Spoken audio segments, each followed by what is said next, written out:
Hello everybody. So as you can see, I'm still in work mode pretty thoroughly. However, I was really excited when UPS showed up early today. So I'm going to give you a brief overview of the Salomon Aero Blaze 3.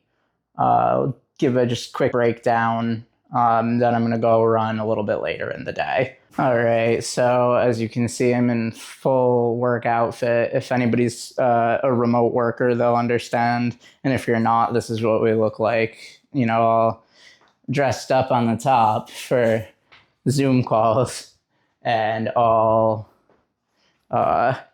wearing running shorts on the bottom. So stepping in, I knew that this was an 8mm drop. This is not the shoe type that I typically wear or engage in. However, for the purposes of reviewing for everybody, and also for the purposes of broadening my own horizon to get a better breadth and variety into the mix for sampling the new running shoe technologies and the old theories of running shoes. I figured I would go with something a little bit more traditional with an 8mm drop. This is a tempo trainer by definition. I'll get the stats when we get back up to the top because I don't have them offhand, but I believe it was somewhere in the 30s down to the 20s. I can lacing these up, I could feel the drop, something for sure that I'm not used to. But comfortable. Foam is a bit firmer than I was expecting, which is good for me. I like a firmer foam. So yeah, it's going to be another couple hours before I get a chance to run in these. Feels cool to have them on feet. And I will catch you in a second. We about to blaze on the run. Hit the ground with a craze of the gun. Out here getting baked by the sun. Hit the throttle, slay till it's done.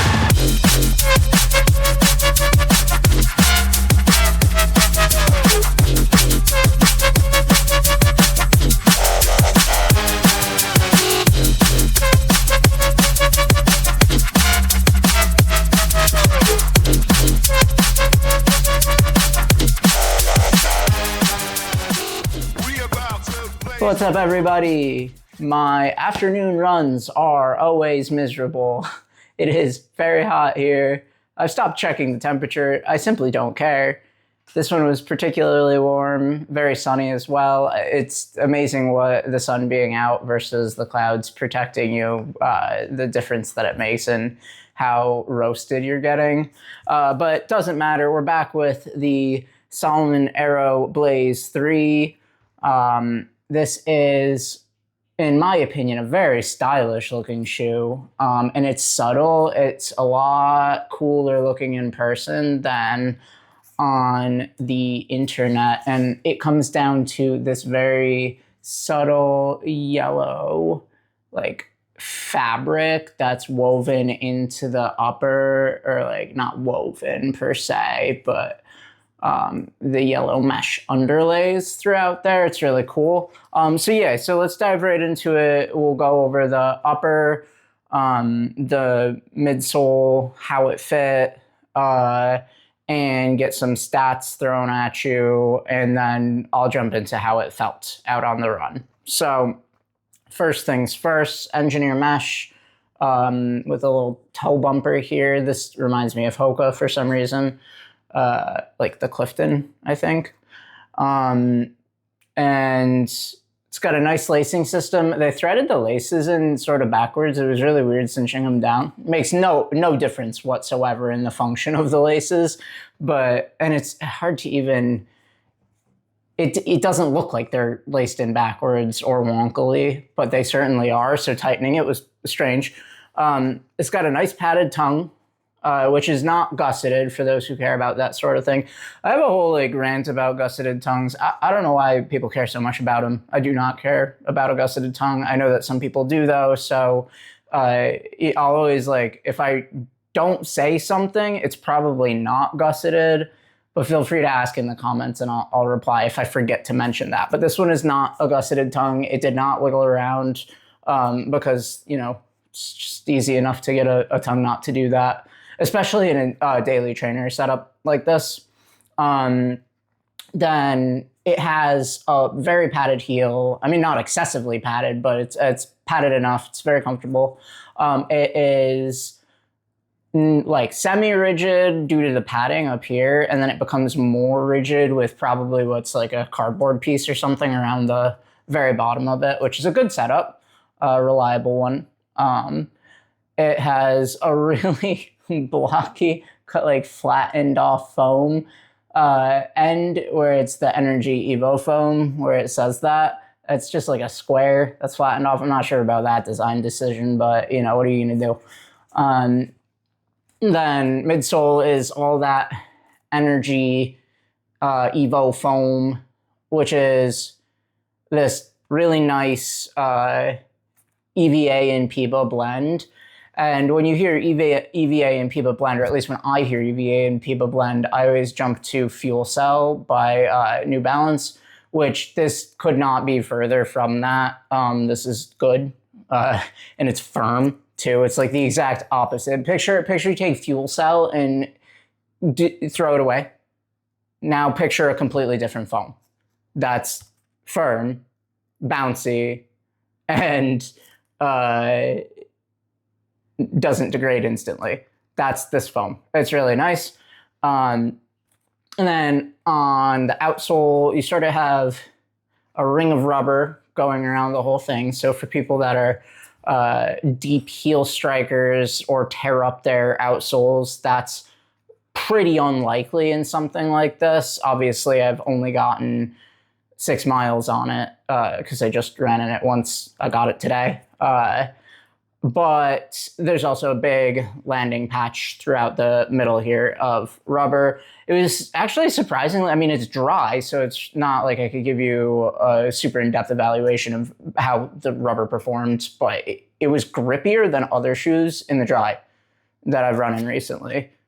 And like, there's a couple of times where I think it was coming downhill and I placed my foot and it just like dug in really, really nicely. So I have pretty strong faith that this is going to perform in the wet.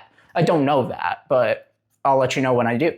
The only like weirdness about the entire shoe that I found on the run was that these are like somewhat starchy laces. It's not a bad thing. They stay tied. And I'm a single knot type of person where I will only single knot my shoes because I always find myself in a situation when I double knot my shoes that it's impossible to take them off. So that's a, you know, pass on the laces.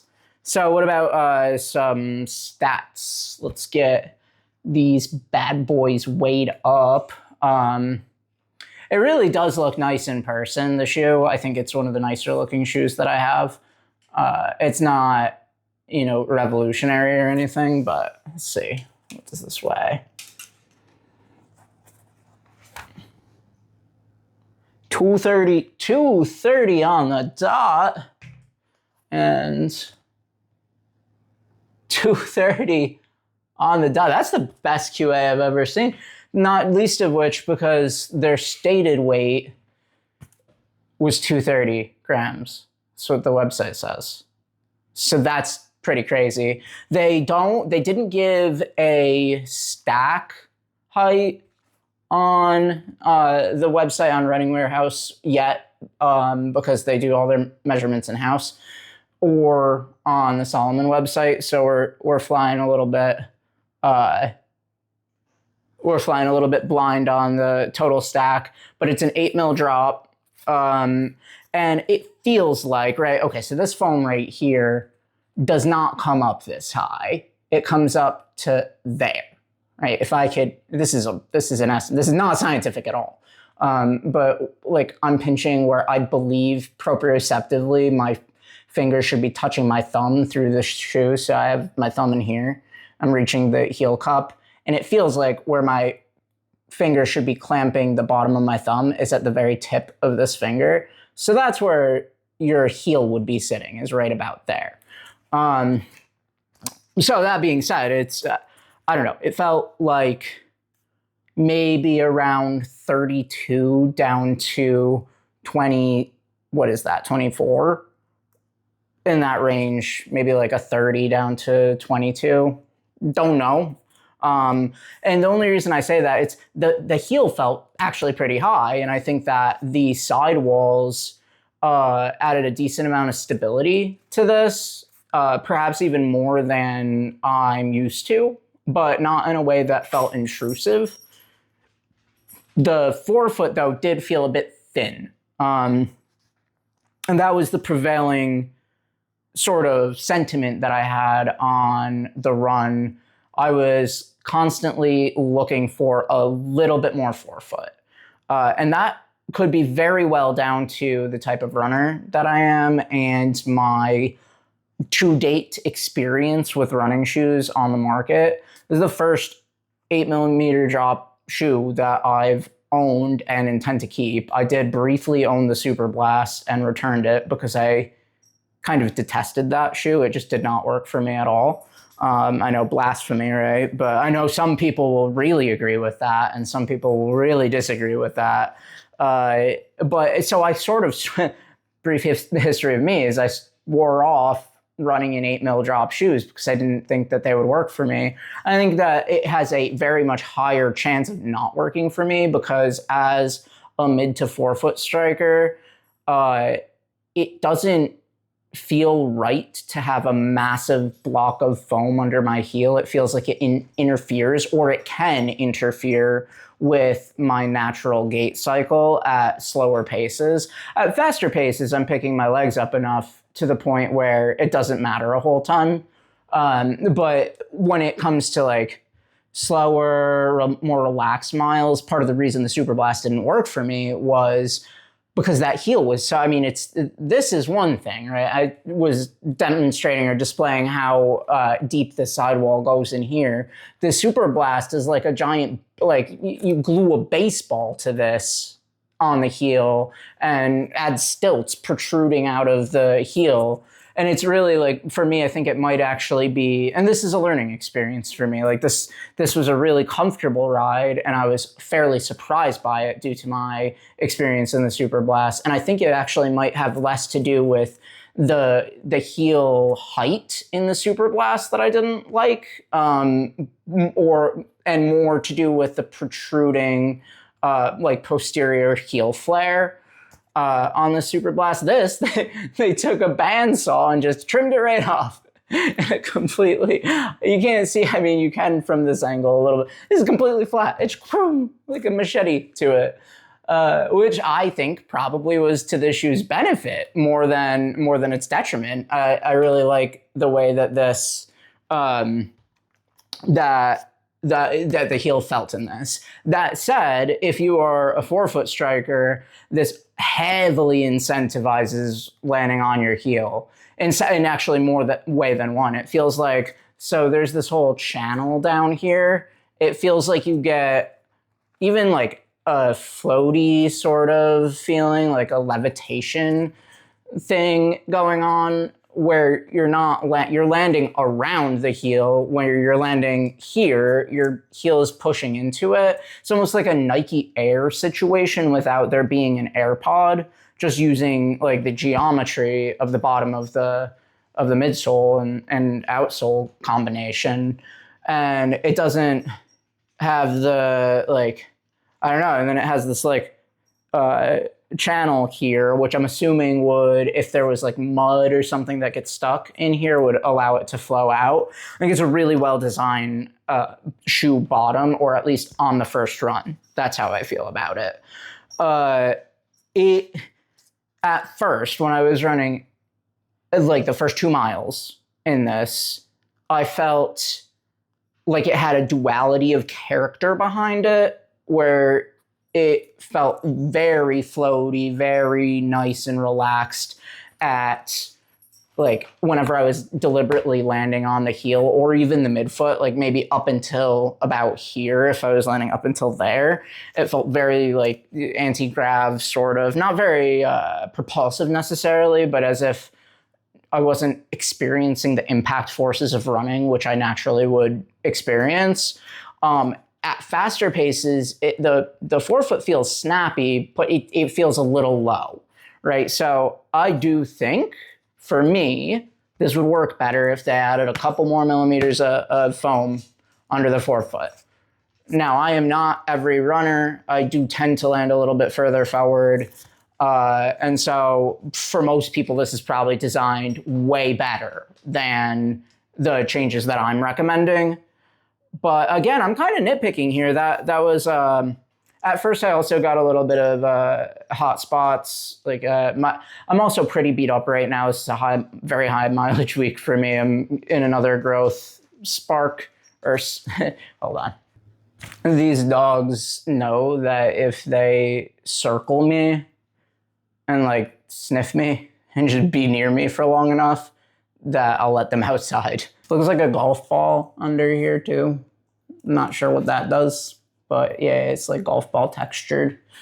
Yeah, faster paces, it felt snappy, if a little bit too low. That's my experience of the midsole. It's not overly flexible or unyielding. It becomes unyielding the further back that you go into the shoe. It is a really good shoe. I could see it being useful for shorter runs. I don't know how far I would really want to take this. It is a little harsh in the forefoot to want to go maybe past 10 in it, maybe even past like 8. Typically, I'm breaking my runs up anything over 8 into double, unless it's Saturday or Sunday where I have the time to go a little bit longer. I mean, obviously Sunday being the long run, and then Saturday is run club. This could be a really good run club shoe, especially if you like to run with a group at slower paces than you're typically used to, because it really, for me, it rewarded landing further back on my foot, which is what I like. How am I going to accomplish that? It's by running slower. I don't really, if I start to speed up, I'm going to land further forward on my forefoot. So this reward slowing down, which is sort of across purposes with it if they're positioning this more as a lightweight daily versus or tempo shoe. But you know, I like to use things in off-label ways, like the Adios 9 for daily training works really well for me. And yeah, I haven't gotten enough miles on this to make a verdict on it yet. I don't have like a real strong opinion or evaluation. It did improve with the run, and it was not fiddly. Like, you know how some people could just lace up their shoes and get out the door, and they did it right on the first try. Yeah, that's never me. And it wasn't me with this either, but it only took like 2 tries to get a good lockdown and to get a good overall, you know, the upper's in the right place and it fits right and it feels nice. Yeah, I only had to stop once to retie my shoes on the run, which is super, you know, that's a pass as far as I'm concerned for me in shoes. I'll get more thoughts on this as time goes on, and I will definitely be using it. Maybe I'll bring it out to Run Club this weekend. I think that's a really good use case for it for me. Before we wrap up, looking at some shoes that it might compete against that I own, it definitely could compare to the Evo SL. I need to get faster speed in this, because when I did, it was snappy and it still felt correct to be able to run faster paces in this, but it was just truly too hot today for me to feel good about doing such things. I felt bad, in fact, about being outside. And so I was desperate to get inside as slowly as possible, because going any quicker would have maybe literally killed me. And so I do think that, though, the foam being as firm as it is and this fitting better for me than the Evo SL could put it into that category of up-tempo daily shoes. And Rebel V4. I haven't tried the V5. I don't intend to try the V5, but this could be a Rebel V4 competitor in my, library of shoe experiences that I've had. And the reason for that is that even if this is a lower stack forefoot than the Rebel, the foam is more, I don't want to say resilient. I mean, it is more resilient, but it's more dense. It has more, it's able to withstand more pressure than the Rebel. So no matter what, you're like gonna bottom out a Rebel. I'm bottoming out a Rebel at like 150 pounds. So most people are probably gonna bottom out a Rebel. This wasn't bottoming out, even if it felt a little thin. It also might be, I don't know if it's because of this big chasm here, but the forefoot felt for sure firmer than the second half of the shoe, the rear half of the shoe. This is almost a shoe of dual characters. It's as if it was like a Glycerin Max, but without the tuned foam, where the Glizzy Max has the one density of foam, the softer density of foam in the rear, and the harder density of foam in the forefoot. Without this being different densities, it almost feels as if it is. It's like, because landing in the heel, it's just cushion and cushion, and like really soft bounce, floaty bounce, like not like a Neo Zen sort of bounce where that's actually rebounding, but like a pillow, like a feather pillow that just catches you and allows you to go wherever you want to. Just like, I got you, bro. Don't worry about the impact forces of running. Your legs won't feel it in the long run. It's all good. It's an anthropomorphic pillow that knows English specifically, because that's, we have the factories here that can produce pillows of that sort. And also foams that talk. That's uniquely American, actually probably Vietnamese, if we're being completely honest. Vietnamese technique to make foams talk. So we've derailed significantly. And I think this foam does have two different characters, and the shoe has two different characters depending on how you're landing in it. And I want to lean into that a little bit more on my next run with it. I do want to incorporate a bit of speed into the next run that I take this on.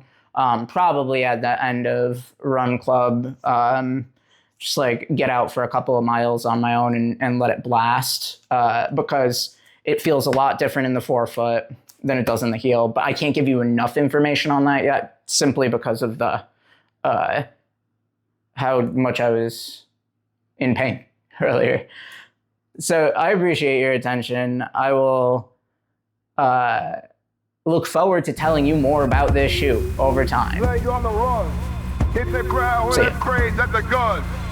Out here getting baked by the sun. Hit the drywall, face